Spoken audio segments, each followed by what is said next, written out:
and my brother will know a lot about this. Does anyone think that Christine's very good with time? I didn't think anyone would think that. And timeliness has never really been her thing. And many times I can remember me and Gareth and my dad sat in the car outside the house with the caravan plumped onto the back of the car, and 45 minutes later she'd wander out the house, not a hair out of place, and the house would be spotless and we'd all be very fractious in the car waiting.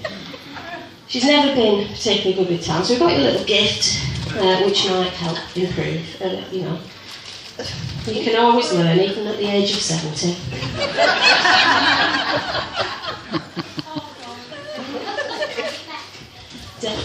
Debbie and Sue are sitting at the back going like that. Little lamp, yeah. Am I alright, girls? Am I alright so far?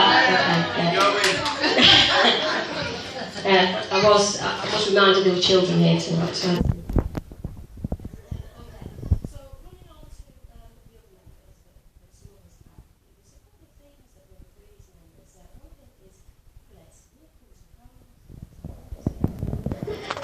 And somebody told me that actually on one occasion she was in the fast lane down the M1, when all of a sudden she went, "Oh my goodness, I've run out of petrol."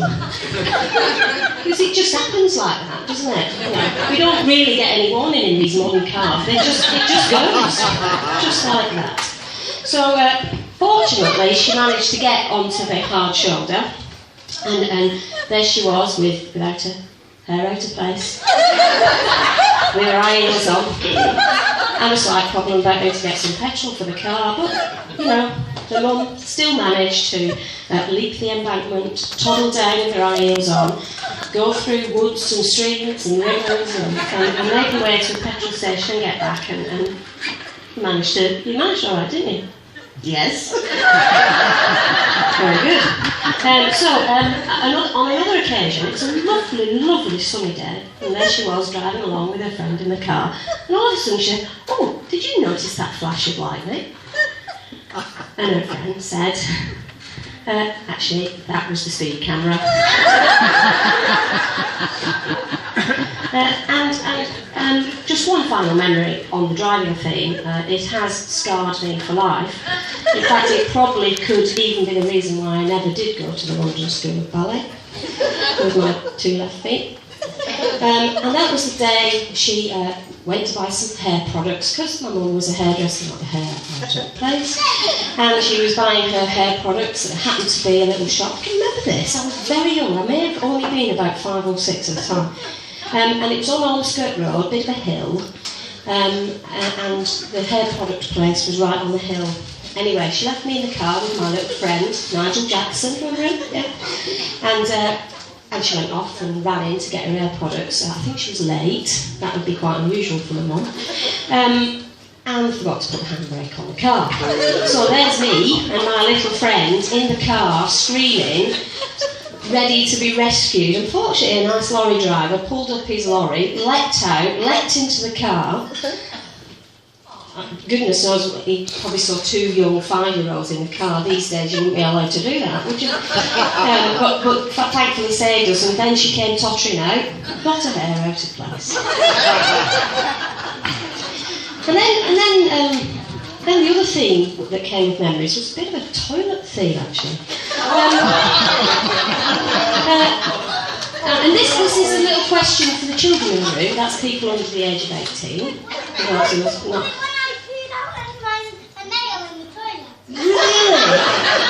It clearly runs in the family. Can I just say, all those who are under 18 in the room, now I know you're quite young, but do you know what a £5 note can be used for? Oh, go on. Shopping. And is there anything else a £5 note could be used for? Anyone else? Oh, what? You can use it for, well, if you don't need to shop for anything, if there's anything red, you can use it for cleaning up. Well, isn't that a thing? He's almost there. He's almost right. Because one day Mum got caught short. And of us, when we get caught short, you know, it's a little bit in the bush, isn't it? No, but it wasn't that. And my dad was quite worried that, you know, she might have a dirty bottom. So he checked and said, "Did you wipe your bottom?" And she said, "Yeah, I use that £5 note." And then going on with the toilet theme, some people in the room might know that my mum doesn't drink, so she doesn't really have an excuse for tottering around, does she? And so when she went on a girls' holiday with Suzanne, her niece, and Jennifer, her sister, what could possibly go wrong? But actually, in the middle of the night, she was desperately trying to quietly go to the toilet without waking anybody up, because quite clearly they were having a raucous time. She made it into the bathroom. She just didn't quite sit on the toilet, and the bath doesn't have quite such a nice little round seat to sit on. So crash, a bang, wallop. There is my mum in the bath, stark, what's it, naked. Did you notice that? I remember there were children here. And had to be lifted out. I imagine that wasn't very, very easy. Okay. So, hang on. Moving on. It'll be over soon, I promise. So, probably need to say a few nice things now. I think a few people have said it tonight already, your mum's fab.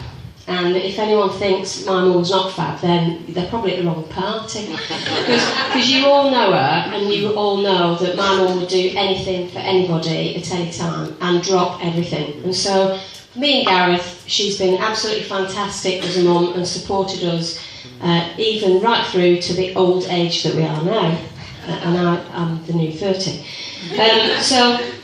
So thanks for that, Mum. But what she's also done, of course, has been an absolute fabulous nana. Certainly I've lived 250 miles away ever since Dan was born, and they must dread, my dad I think does, dreads the phone call.